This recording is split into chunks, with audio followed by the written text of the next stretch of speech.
resources on this so-called nationalistic fervor, nationalism or borders. So we need to open the borders the world over and let the people of this earth belong to the whole earth as a family, as a home. And all the resources should belong to all of them. So this should be the bottom line.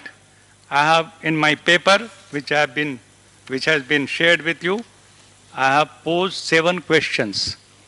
If God is one, you may call God Allah or Ishwar or whatever name. My question is, God is one, why is there inequality among God's children? Are some people children of a lesser God? Why should we allow ourselves to be divided in the name of higher or lower caste, or this God revealed religion or that God revealed religion? Or not the caste, religion and even national boundaries absurd, man-made? Tell me, who creates religions? Does God create religion or we make religion? We are not born Hindu or Muslim. It's a man-made institution. We are all human beings. And therefore we should subscribe to humanity rather than these ritualized, dogmatic, superstitious religions. So I stand for what we call universal spiritual values. This is my book, Applied Spirituality.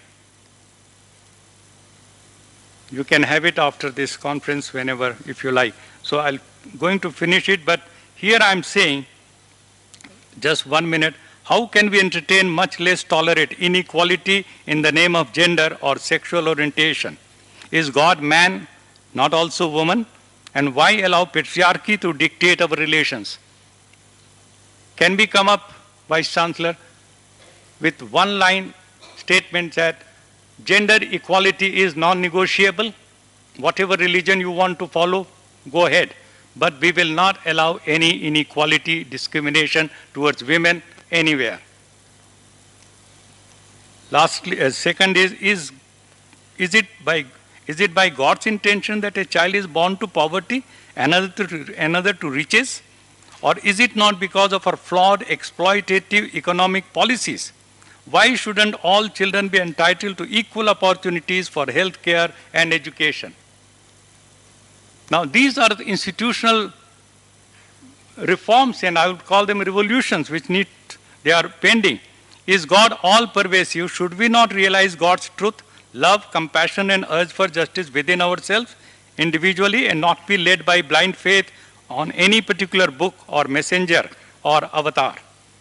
Why should there be any ritualistic, dogmatic, religious indoctrination and brainwashing of an innocent child by the so-called elders?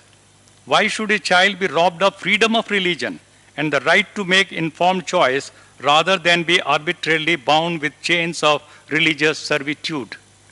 And finally, why kill animals and birds for indulging our taste buds?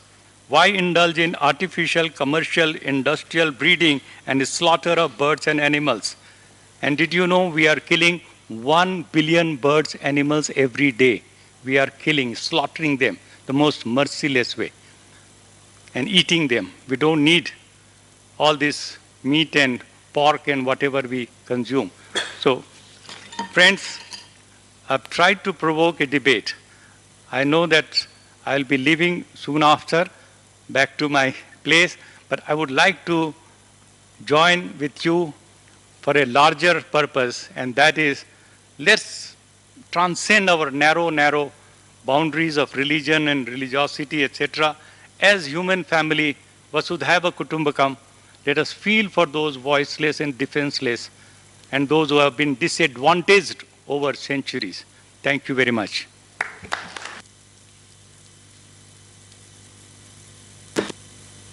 Thank you, Swami, for bringing up the human side of environment, which is often neglected in the public discourse of our environment. Now, the floor goes now to PJ Sudhakar.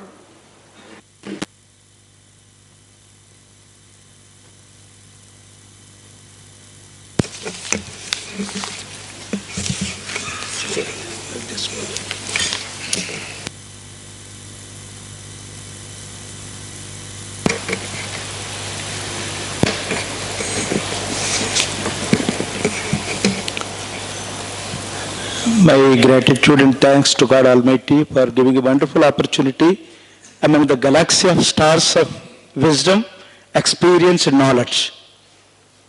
It is a great honor and a privilege for me. When I see the galaxy of gathering, I am an infant and a child in the process of learning. After obtaining 16 doctorates and 120 degrees of world record, only Indian, I feel my thanks to my teachers of Nalsar, Professor Balkisha Reddy, and my teacher is there, Purushottam Reddy from Osmania University, and my personal heartfelt thanks to the Vice Chancellor of Nalsar, Fazil Ahmad, for giving me this golden opportunity to speak among the international gathering. Because the time is paucity of time and tides waits for none. I will give my conclusions and suggestions first and then I will speak. I think that will be...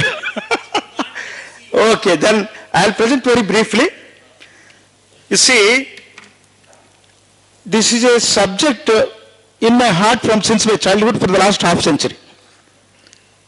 There is a need for synergy between religion and environment. When we take the Hindu customs and traditions, we worship snakes, not we are worshiping animals. We are protecting the snakes because we should not kill it. We are worshipping trees, neem trees. We are worshipping because of the reason to create an awareness, everybody should protect it. This is a culture of India. It is not a culture of Hindus, but it is a culture of Indian tradition and customs, what I feel. In Vedas, Upanishads, even in a pre-Vedic times, the people used to worship God only for protecting the nature and give a son so that our family tree will be protected, we can establish our Raja. This is what, just to think of it. So, there is a symbiotic relationship between the, what we call the human beings and the nature and the animals or the birds, what we call community. So, if you don't protect, respect for a perfect environment, I think there is a danger for the globe. Environmental disasters are there. The God or the nature will laugh at the man or woman or the human beings in the name of a tsunami, in the name of a bhukampa or the earthquakes, in the name of a typhoon.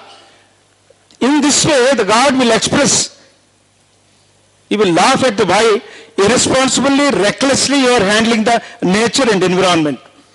So Hinduism, I think that religion is a great protector of environment. The values they are inculcating there. If you see the Holy Bible, I'll just very briefly tell you. God created the universe, the birds, the trees, and he felt happy of this and he ordered the man to multiply and to be blessed with all the natural resources. When man started mishandling, he was sent out of the great Eden garden. You see, when the Jesus Christ is carrying a cross, he is carrying a wood. It means he is carrying the nature on his shoulders, only to protect it, give a message. I feel in a philosophical or an environmental interpretative understanding, I felt it. Jainism or Buddhism, they advocated strongly, then Gandhi adopted it, Jesus Christ, non-violence, Gautam Buddha, Jaina Mahavira, or Tirthankaras, or even Jesus Christ, and Mahatma Gandhi, non-violence. Non-violence means to birds, animals, human beings, even a verbal violence is also violence. That is what Mahatma Gandhi, the father of the nation, advocated very strongly, non-violence. When Buddhism advocated non-violence, so much cattle wealth was protected. Jainism, even they don't even plow also. They don't plow the, what we call the fields because some Sukshma Jeeva or bacteria may kill. That is the greatest care taken by this great community of Jainism. So you have to take the core values of the religions, world religions, maybe Buddhism, Jainism, Sikhism, Hinduism. They taught us a way of life. They taught us how coexistence of the, what you call the biodiversity, I can say, animals, birds, or fellow human beings. I really appreciate our great Guru, Swami Agnivesh. The man's Greed is growing more than the need. If I want one bucket of water, I spoil 10 buckets of water. You know, right? What type of qualitative environment you are handing over to the future generations? Quality of the air, quality of the land, quality of the sky. What type of quality of natural resources, water you are transmitting, or after using, fulfilling your satisfying your needs, how much quality of the natural resources you are handing over to the future generation. Sustainable development, what I feel. We want, you use it, but don't recklessly use it.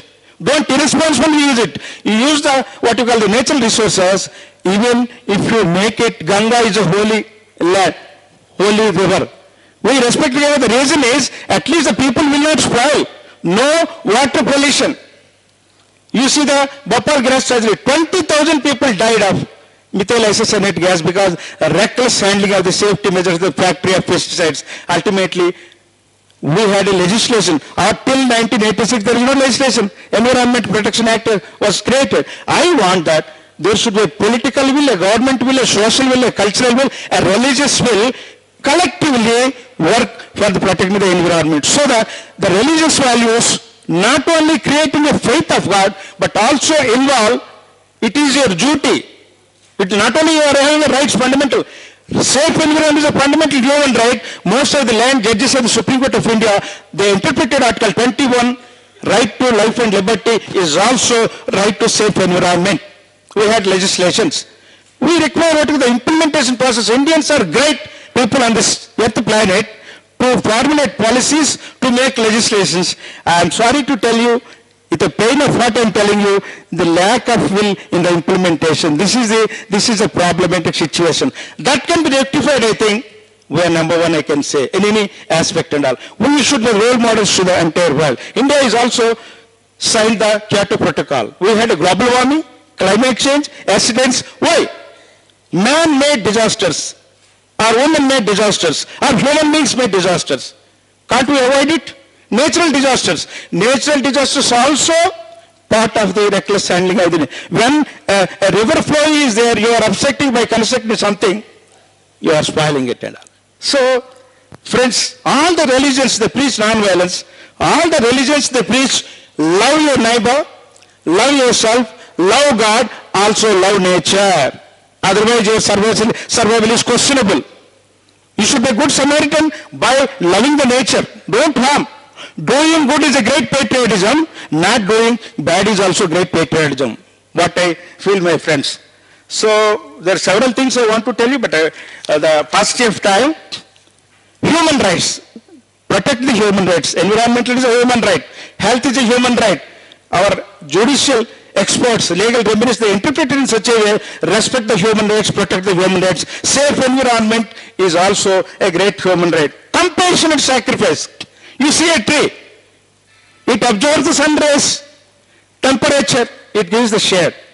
It gives the fruits, it will not eat. You see the stream of water, it will give to others, to animals, to birds and to people for irrigation. It does not drink a drop of water. This is the sacrificial nature of what you call the environment. Biodiversity, human rights, and constitution. Constitutional rights, what you call, resulted in the environment legislations and Supreme Court judgment, National Green Tribunal.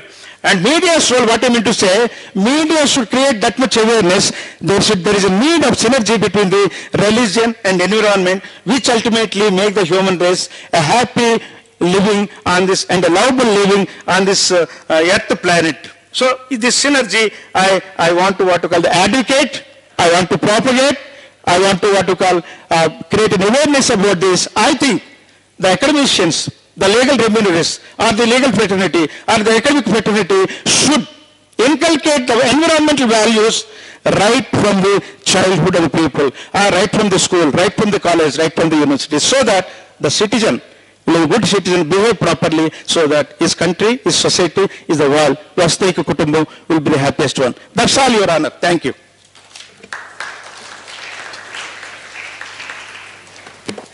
Thank you very much. Now, the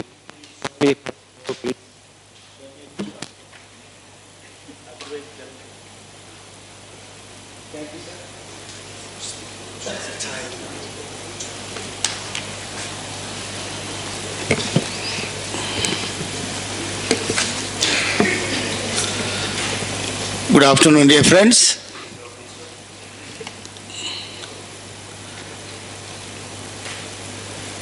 We have gathered here on this right time, auspicious day, when most of the South Indians celebrate the Pongal celebration, Sankranti celebration, where they thank God and the nature for its benevolence. So it would be fitting for us to discuss and deliberate on the religion, the role of religion in provision of peace, security and justice in the contemporary world. Though all of us express some type of sacredness in our behavior, in our words, in our day-to-day activities, sometimes the sacred becomes very closer to us, but at the same time it is very far to us. And this room, we may find some people having that inner peace of mind, experiencing that sacredness. Most of us have the tendency to equate this sacred with God, God of religion. But there are people who do not equate this sacredness, sacred, to God, but rather achieving peace, security, and the inner consciousness that makes a person to be responsive to the nature. So that is what I would like to present to you today.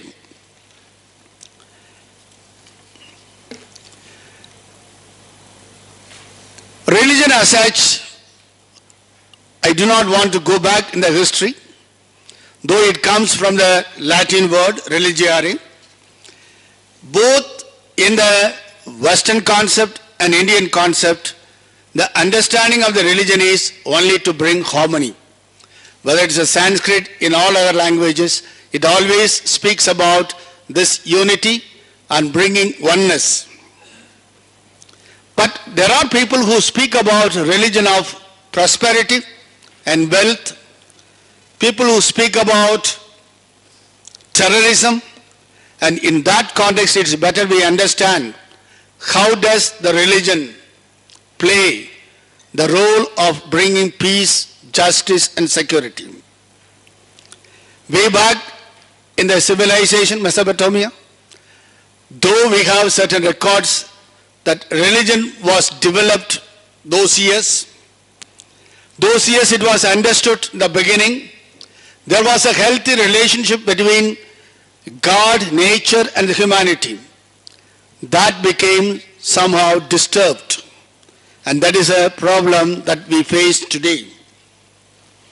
It is because of the belief that each one in an organized religion has. That makes a person to differentiate one person to another person. And that is the way we find the discrimination in the name of religion.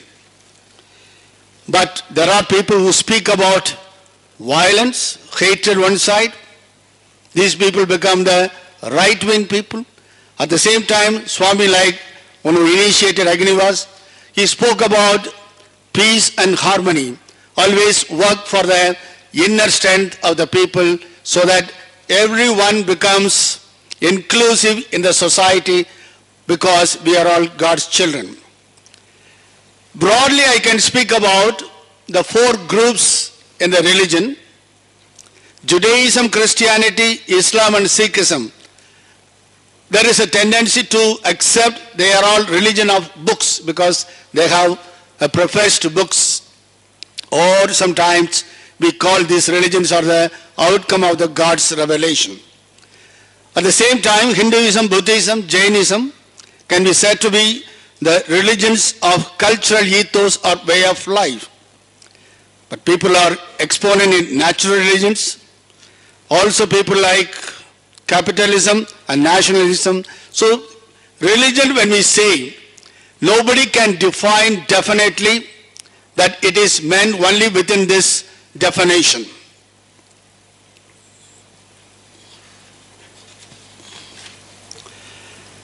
There is a Global Peace Index has measured that the global peace has been steadily deteriorating. Among these 111 countries which were identified, now 51 countries have slightly improved. And that is the way we have discussed about social justice in this world, namely who comes with authority, who can make decisions, whether there is a participatory decision, division of labor, distribution of goods and services. In all these three categories, if each one is involved, I don't think there is any problem in the environment in achieving peace and justice. Even the Catholic Church, the modern popes have categorically come out without justice, without individual person, employer and worker attaining the real relationship in terms of paying the right wages, we will not find any justice in the world. Though we speak about justice in this platform, I would like to just bring to your knowledge and information.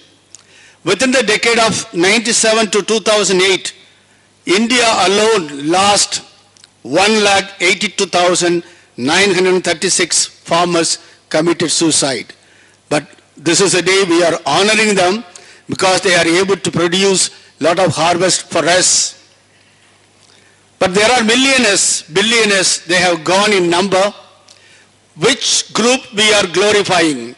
In all social media, they will be glorifying these billionaires who are growing every year, but not about the people who have sacrificed their lives because they were treated in a shabby way and they were asked to pay their dues. That is why they committed suicide.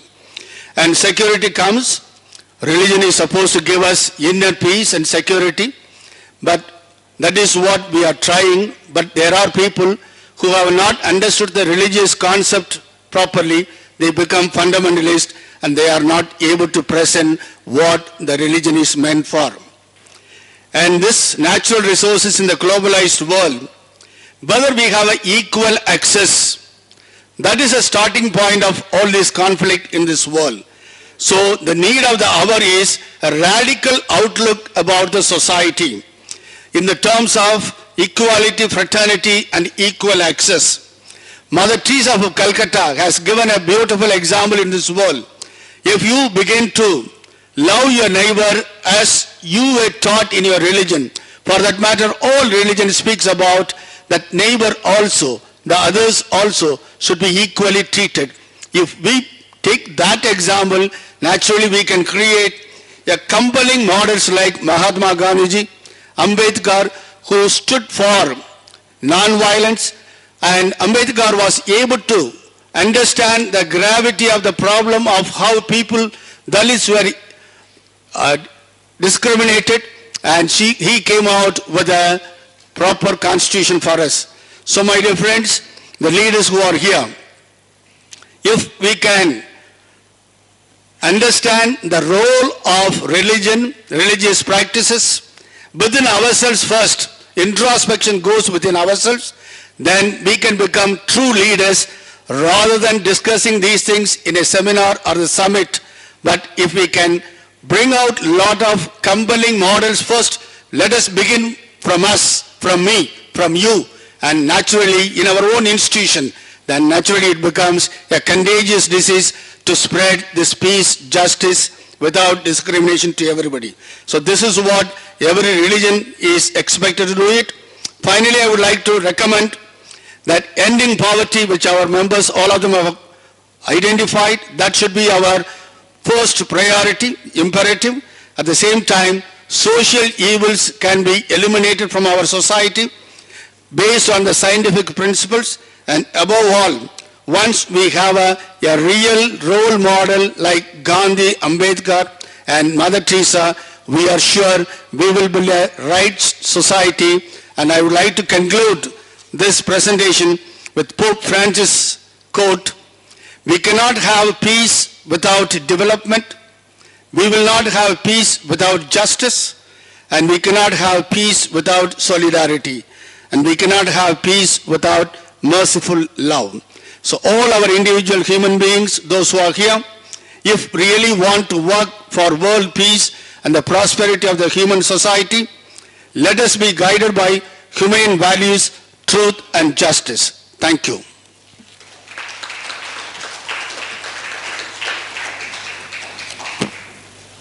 Now, K. Purushottam Reddy, I'm sorry about my deficient pronunciation of your names, but...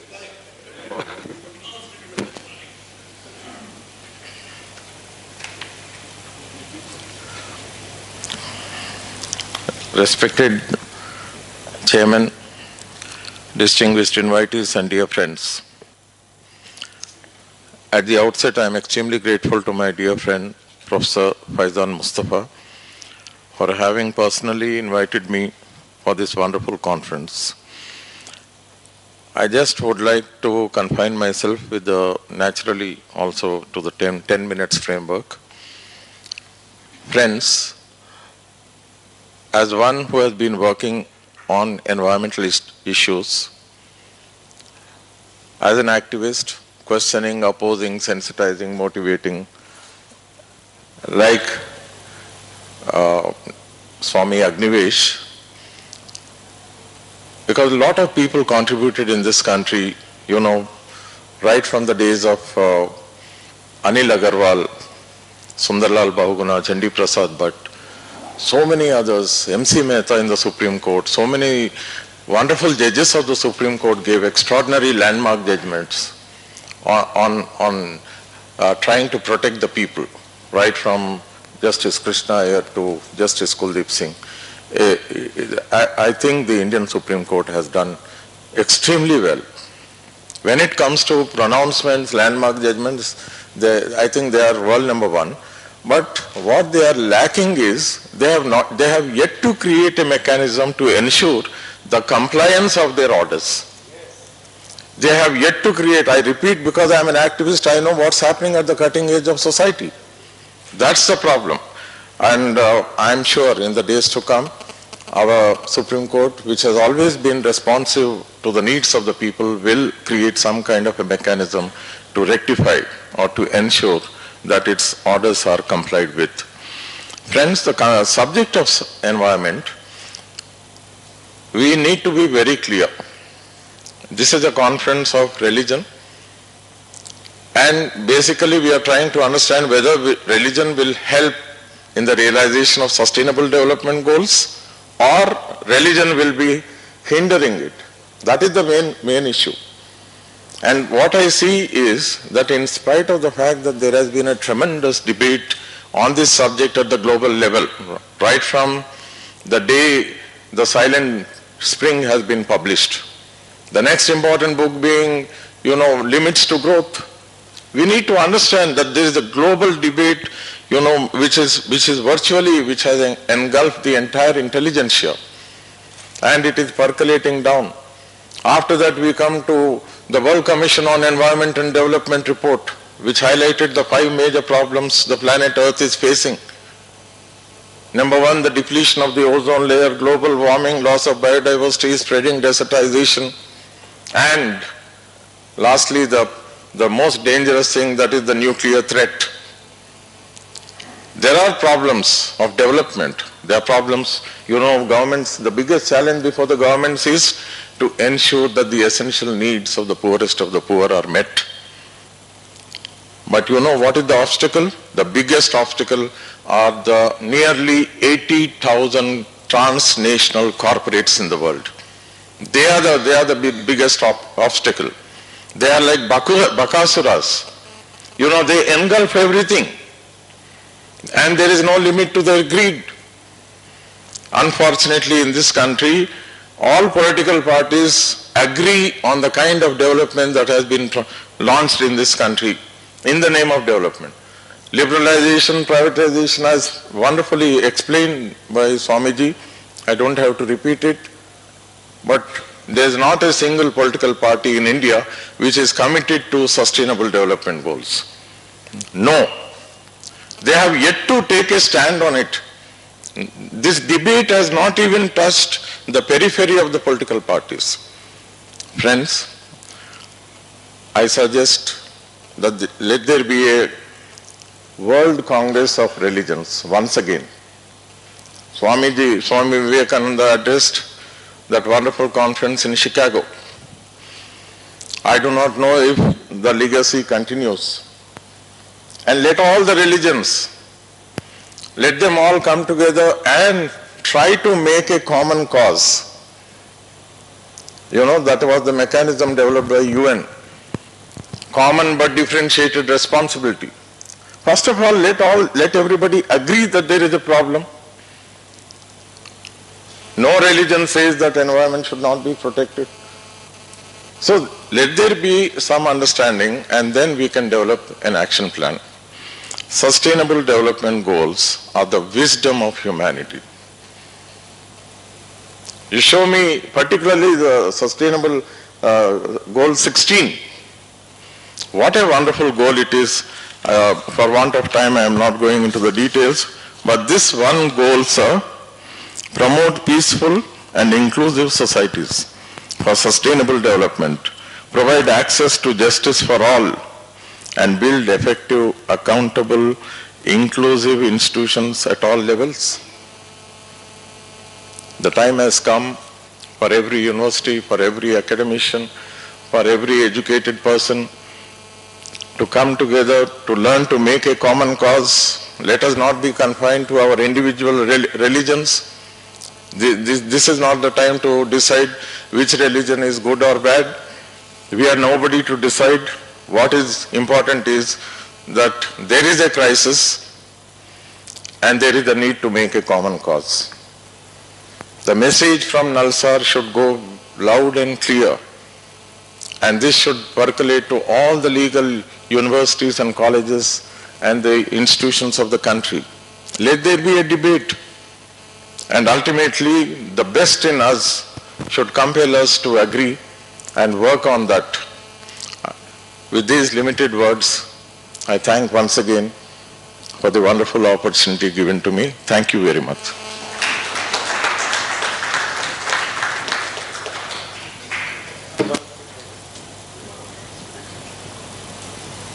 Very much. Now the floor goes to T. Indrasena Reddy.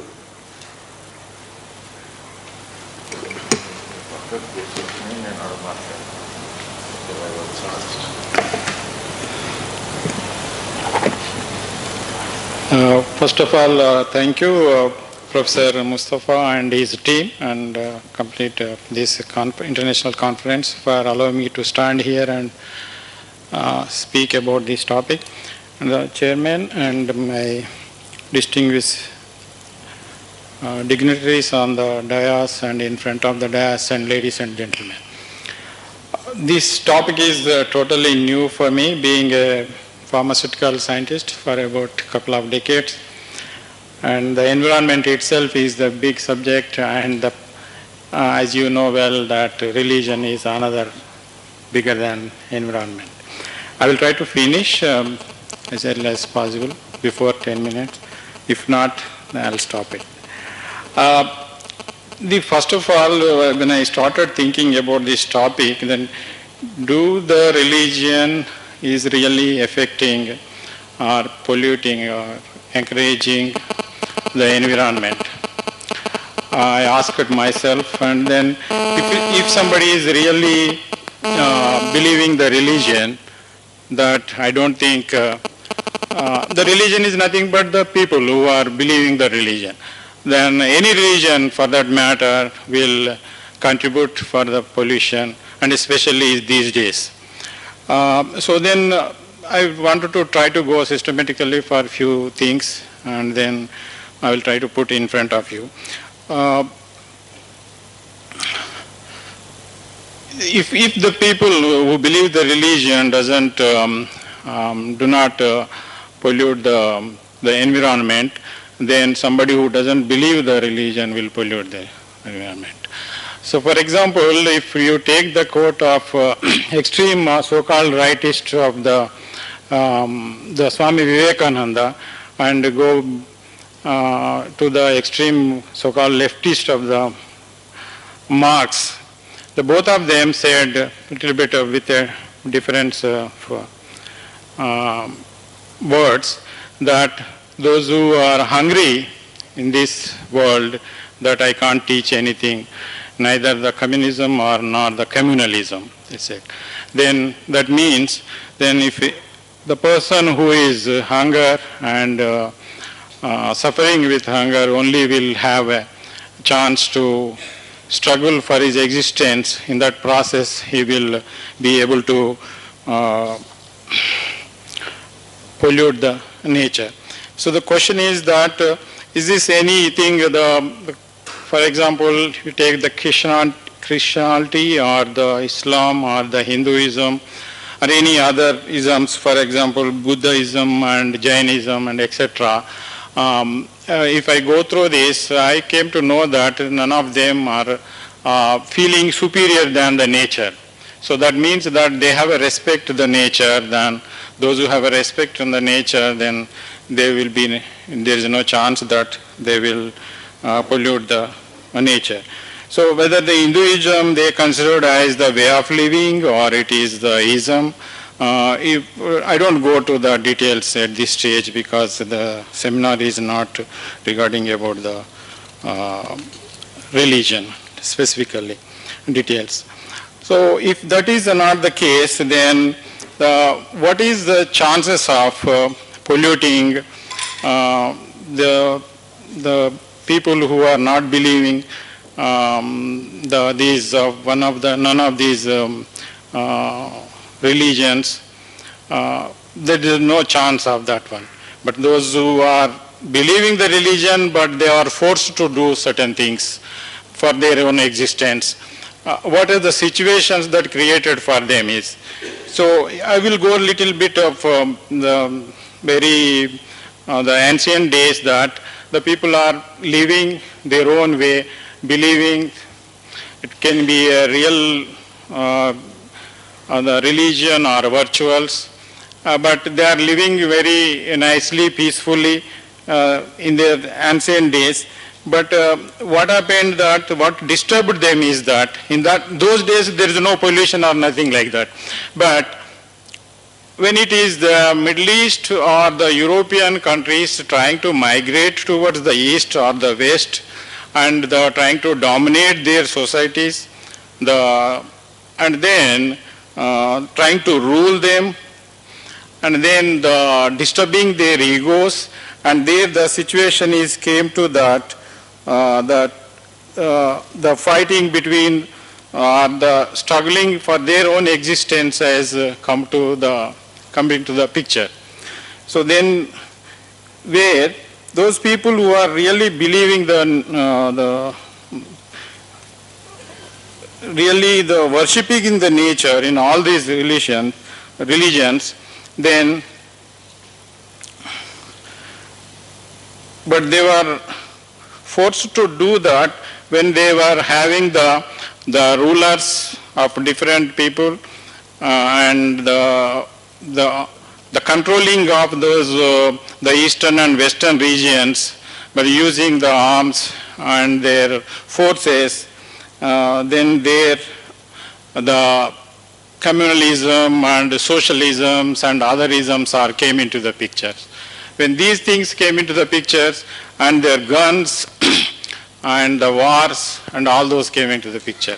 So then, to protect themselves, and they were running around to protecting themselves, and then fighting between these migrants and the locally the peacefully living the societies. So in that situation, the impatience came into the picture of the locally peacefully living, those who believe the religions, and then inequality came into the picture, and as I said, communism, wars and weapons and superpowers, and then globalization, economical power, and later nuclear power, the generations together came. These are the situations that developed over the period of time the centuries.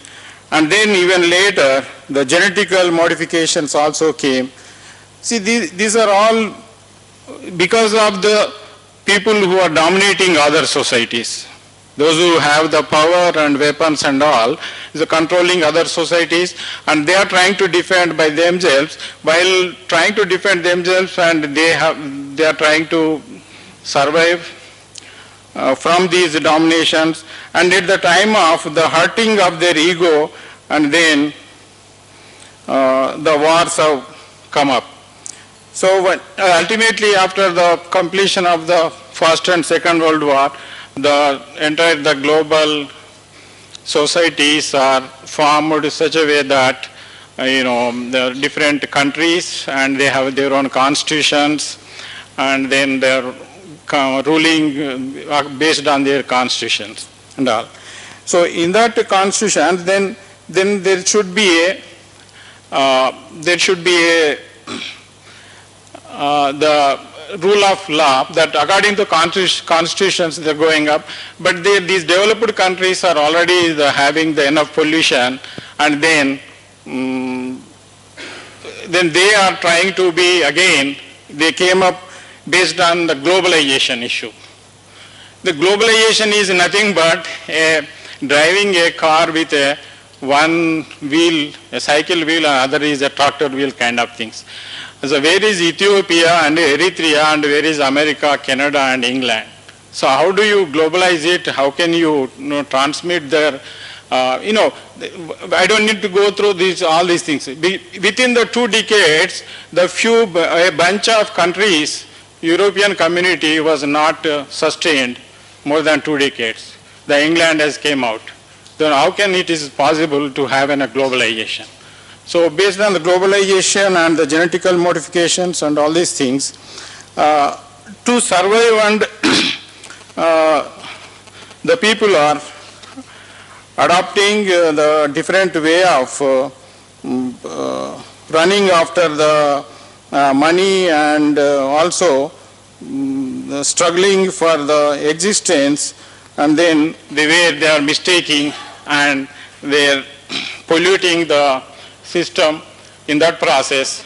And then to fix it, then the Professor Purushottam Reddy and others have already mentioned that about whatever these United Nations have declared as 17 goals, they are very much perfect, and it very much studied, thoroughly studied and well drafted, that if somebody is very sincere enough to follow those goals, and that it is possible to not only the controlling the pollution, but every mankind, human being, can be live on this planet Earth peacefully and satisfactorily. Thank you very much.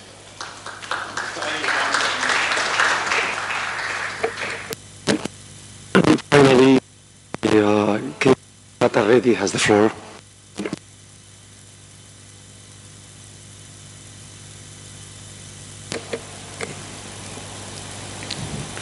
So, respected dignitaries on and off the dais, I would like to focus specifically on only Hindu religion and the environment protection.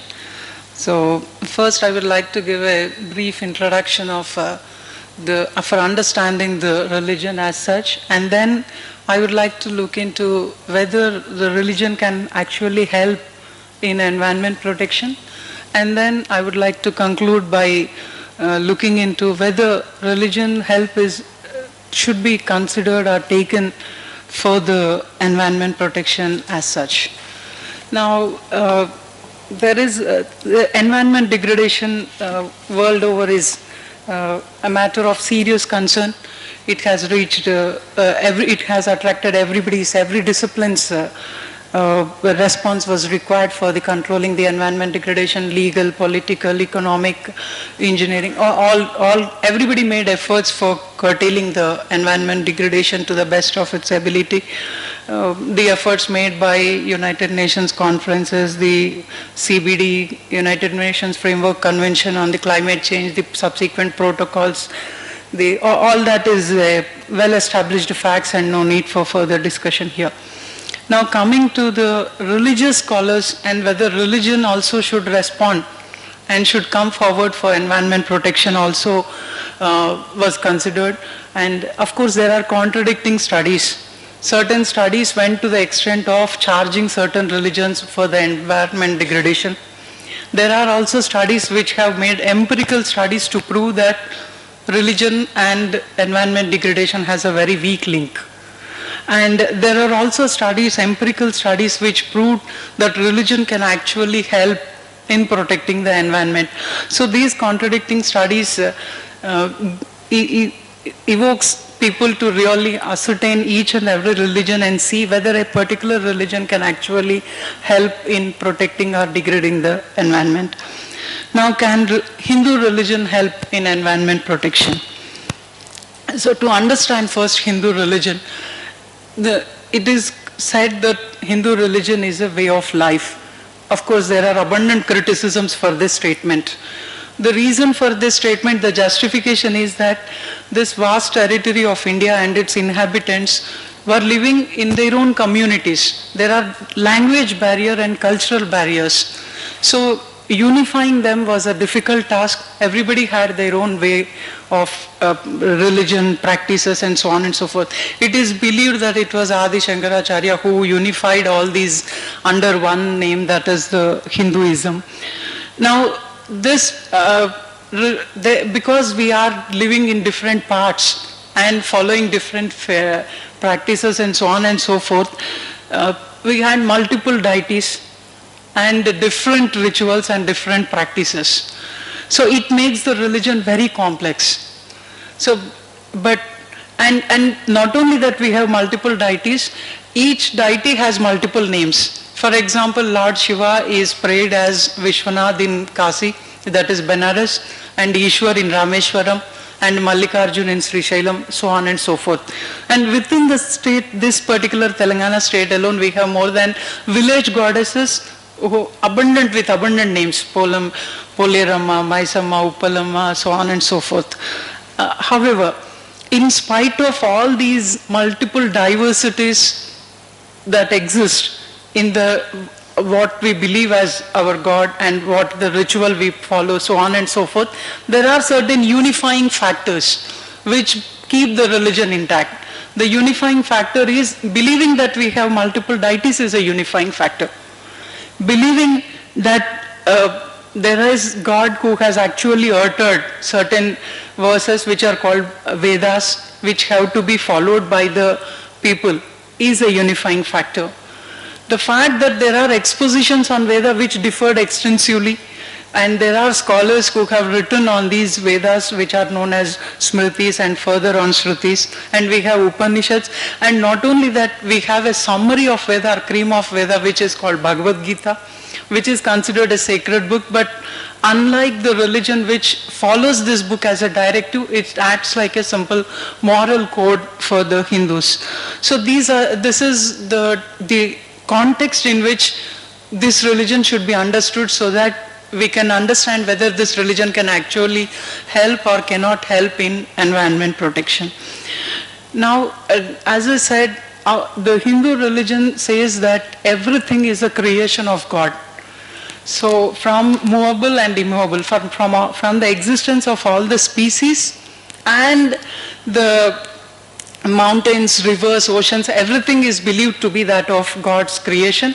And it is also believed that everything acts and changes, or everything is dictated by God. Now this particular thing makes us to believe that like everything is God. So we say river is a God. Just to give you an example, there is this belief in the religion that one of the forefathers of Lord Rama, King Bhagirath, he has given up the kingdom and did some prayer, tapasya, and when the God is pleased with him, he asked the God to give the river course so that the drought in this region will go away. So that is how Ganges is said to be born. So this way religion is God for us. And the Mission Bhagirath, even the present state government's drinking water supply in this state is named after Mission Bhagirath. So you can see the link between the God and the religion and the present day environmental thing.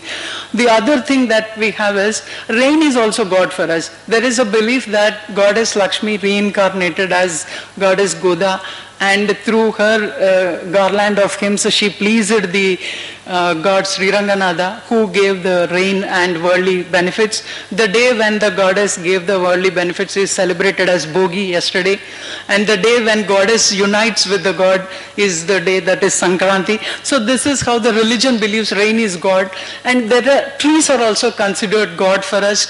There is a study by a Western scholar on Orans, one of the largest tribe in India, fourth largest tribe in India, that they pray to Karam tree, and if the tree is furious, if you disrespect the tree, ill will keep to us. So these kind of similar beliefs are found not only in India but in Philippines and other places as well.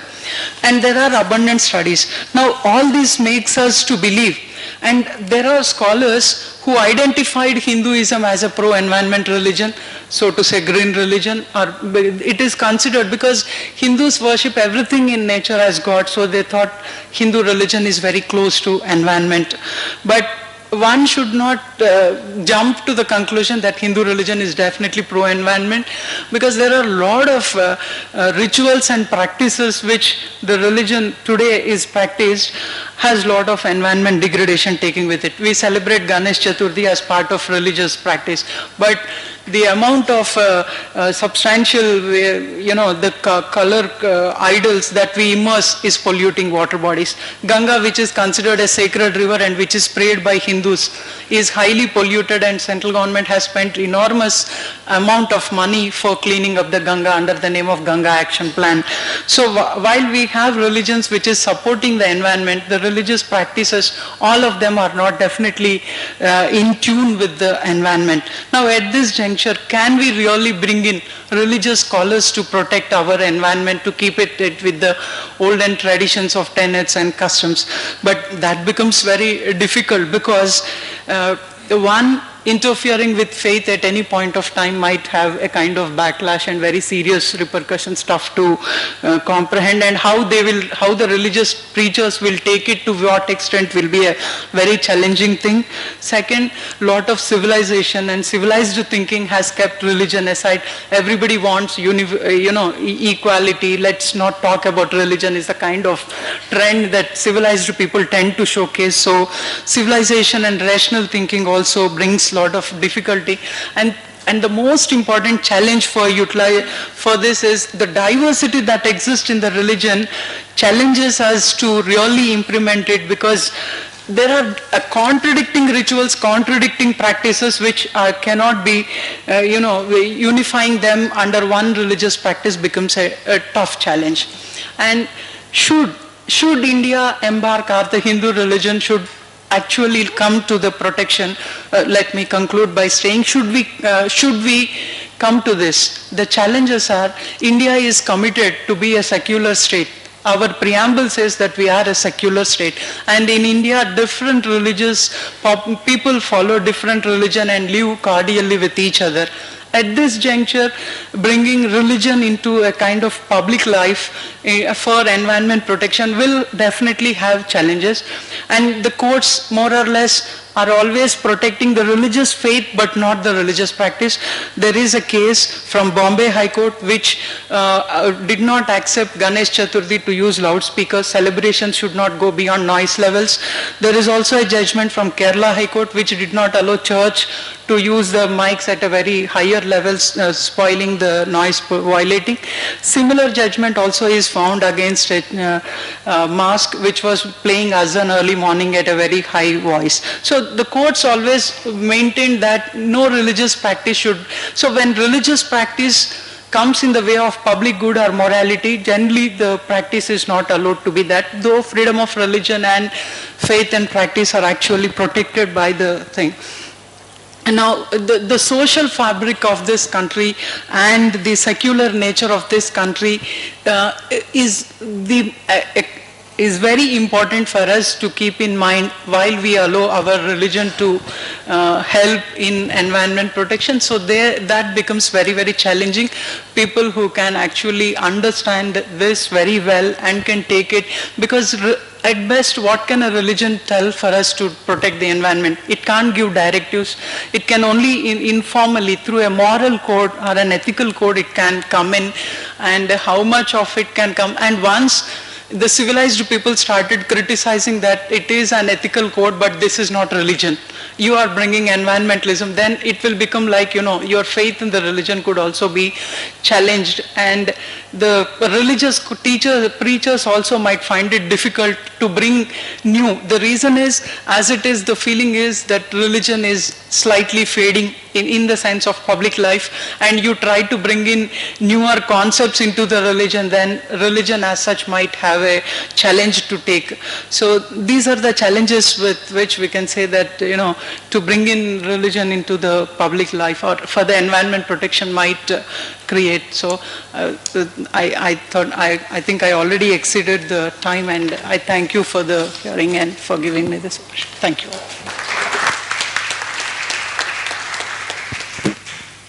Well, I thank all the speakers for the responsible use of the time they had. And I understand this is not an easy thing when dealing with such a complex, so many ramifications. So we have about 15 minutes before we have to interrupt the session for questions. Please introduce briefly yourselves before posing your question.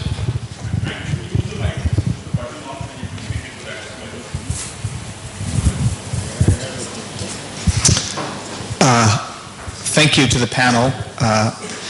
My name is Brett Scharfs from the United States. I sensed a little bit in the panel an undercurrent of suspicion or hostility towards business and economic growth as it relates to poverty and as it relates to the environment. And I just wanted, this surprised me a little bit because of our experience in Hyderabad yesterday as tourists. We went around the city and we were introduced to the different economic zones. We were told that in the west there was IT City, Cyberbad, and that we were told about the tremendous investment and number of companies that had come and the tremendous economic growth that had come from that. And we were told that in the east of the city there was a thriving television and movie industry with a large studio that was very productive and was very important for economics for the region. We were told about the pharma zone in the north and the importance that pharmaceuticals have played in Hyderabad, and also to the eradication of terrible diseases and the significance of that. We were then told that in the south there is a thriving zone of aerospace and aerospace development. And there was this very important ring road which linked all of these areas of the city and made transportation and getting to the airport very easy. And I was really impressed. And I was also told about the thousands, tens of thousands of man-made lakes in Hyderabad, and that the economic development is resulting in efforts to clean those lakes and revitalize those lakes and even dredge some and take long-standing pollution out of those lakes. And so the impression I got yesterday was that the economic development that was taking place in Hyderabad was a source of pride, and that it was a real sense that this was one of the things that made Hyderabad a desirable and appealing place. I have to say, from the panel, the impression I got was exactly the opposite. Not from every person, but the general tone of the panel was that greed is bad, we need to be concerned about people and not business, that economic development can degrade the environment and so forth. I mean, if you think about it, over the last 20 years, 20 years ago there were 2 billion people in the world who lived in poverty, which is defined as less than $1.25 a day. Today there are 1 billion people in poverty. The last 20 years has seen the largest number of people come out of poverty in the history of the world. 2/3 of that was in China, and it's normally attributed to the economic growth that took place in China. So my question is, why am I feeling such a disconnect between what I was hearing and feeling yesterday and what I'm hearing and feeling today.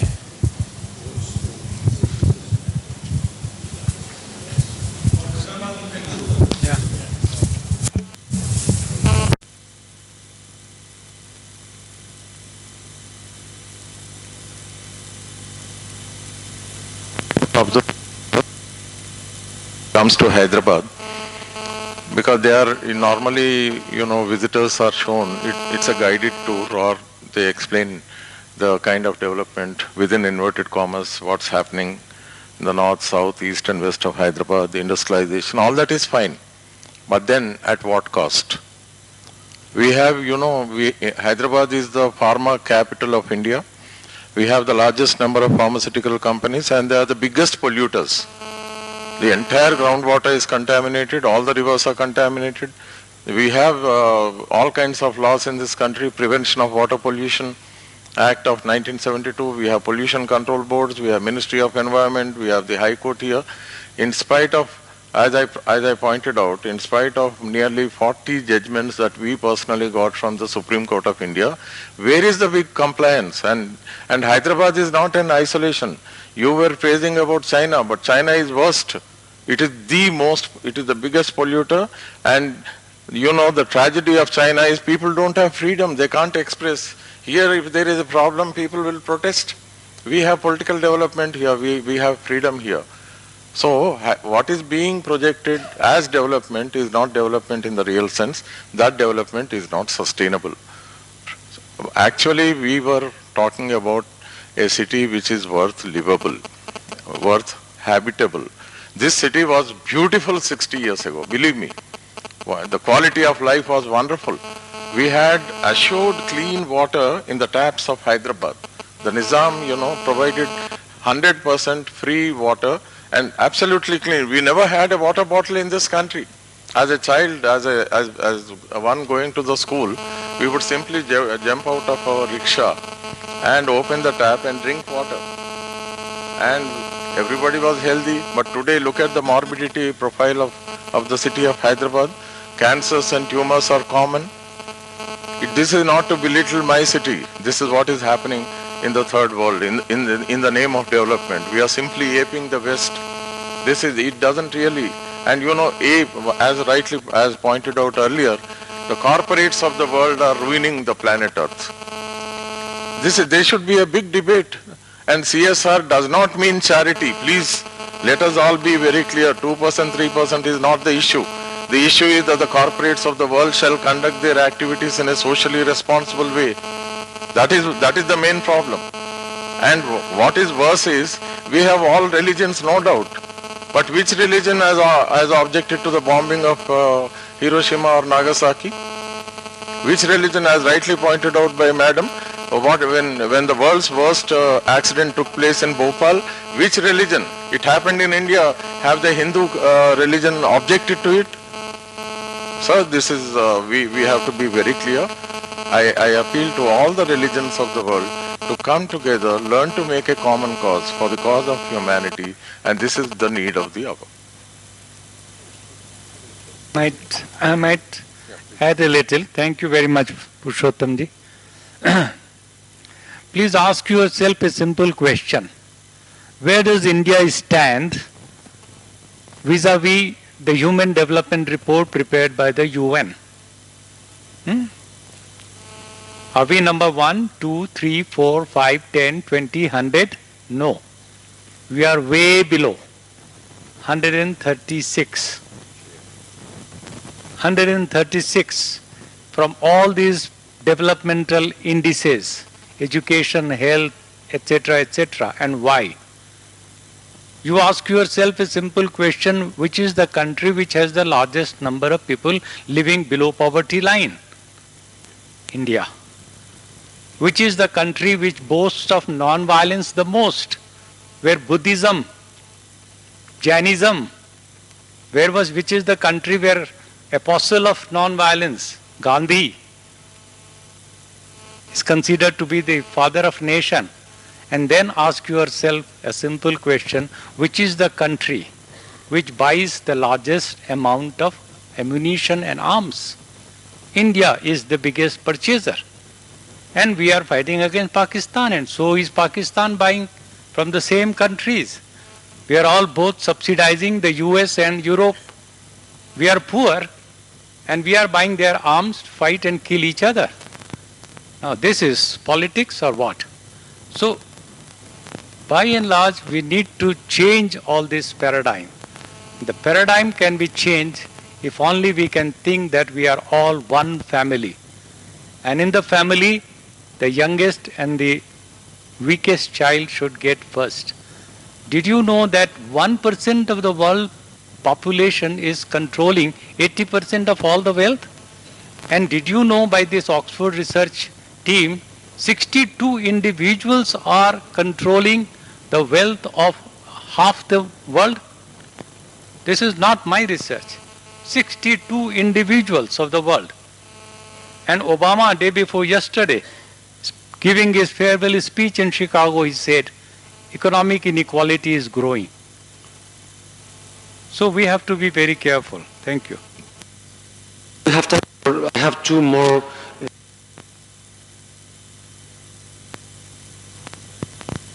We are running a little. Thank you. I am J.S. Patel. My question is Swami.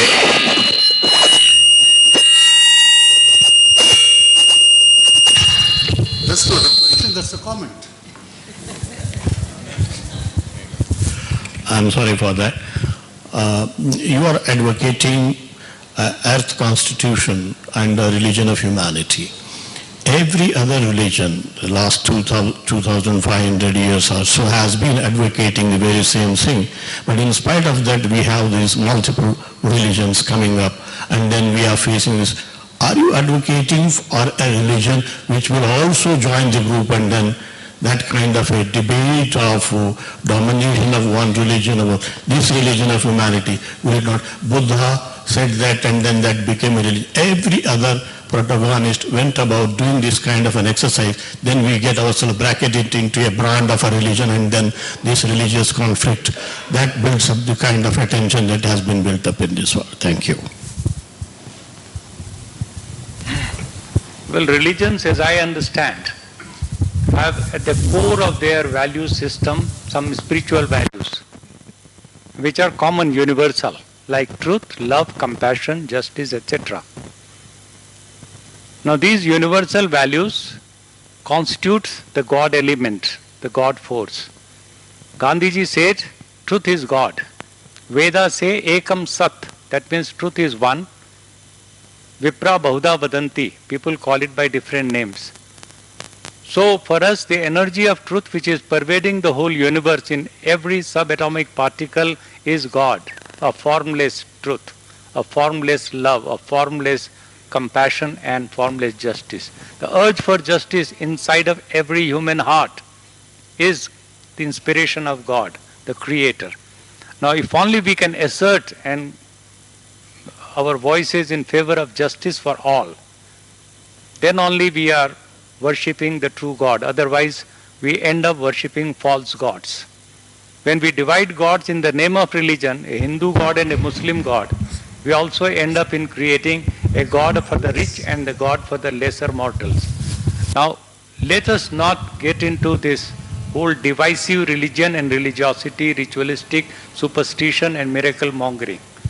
We need to come back to the essence, the core values of all religions and all humanist traditions. And from that point of view, I would rather go to the extent of saying that the UN Declaration of Human Rights should be the religion of the people of the earth. The Indian Constitution should be the religion, the text. If you want a text, a book, the Indian Constitution should be considered to be the religious text for all Indians who are living. Now, they talk about equality. They talk about sustainability. These texts. So why unnecessarily go back to these ritualistic religions? So I, for one, would like to say that these conflicting religions, ritualistic religions, they have outlived their utility. Let us not give them another lease of life, of legitimacy or whatever. People are anyway walking away, and therefore it's time that we go back. Like this Convention for the Elimination of Discrimination Against Women, the UN Charter, it's a wonderful document. Why not we all agree and implement it? So I think this is the high time that we come to a commonality for the whole earth people from the perspective of Vasudhaiva Kutumbakam.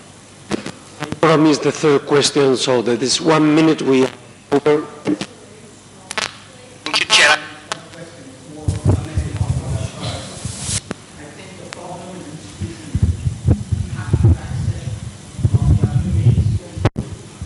Agnivesh's point about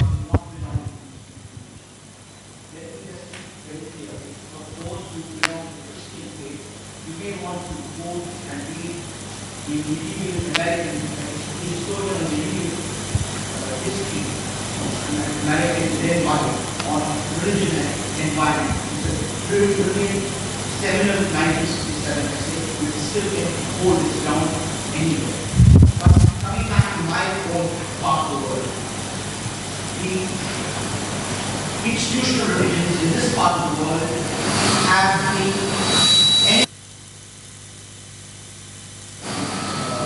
protection.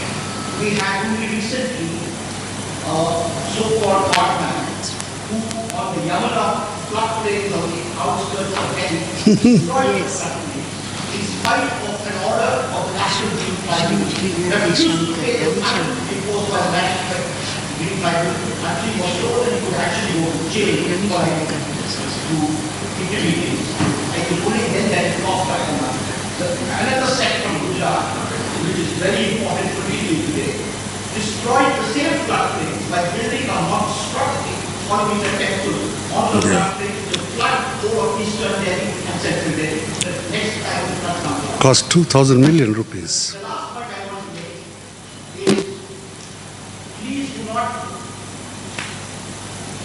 incorporate animistic beliefs of the Orons, or the Gondis, or the Santhals, or the Ao, or the Rishis as Hindus. You wrongly incorporate them as Hindus in your senses. They are animist people. Animists are the original pantheists who believe in nature in a real way. Organized religion has been a friend of destruction, of development as they see it. And this is what Dakota Pipeline shows, and this is what the Orons and the Santhals and the Rishis in India show. Here, here. We can continue our conversation during lunchtime. We can continue our conversation during lunchtime. We will have discussion time. is more important than the lunch or anything. No, I'm sorry. My role is more time. We can continue after session. And this is a revealing of how interesting this session has been. Thank you to all the speakers.